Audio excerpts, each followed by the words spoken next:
Bitta mashinaning faqatgina boltlari 112 ming dollar turadi desam ishonasizmi? Bu pulga bemalol yangi zo'r mashina yoki uy olsa bo'ladi, lekin Pagani Huayra egalari uchun bu shunchaki oddiy holat. Xo'sh, nega oddiy qotiruvchi boltlarga shuncha pul sarflanadi?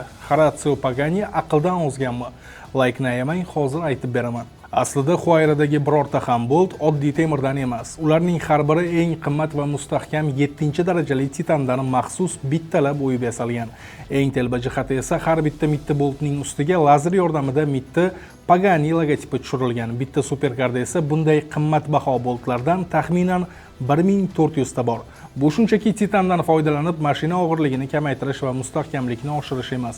Bu avtomobil san'atidagi psixologik perfeksionizmning mutlaq telba darajasidir. Horacio Pagani uchun avtomobil faqatgina transport vositasi emas. Uning falsafasi bo'yicha hatto inson ko'zi tushmaydigan eng ichki detallar ham benuqson san'at asari darajasida bo'lishi shart.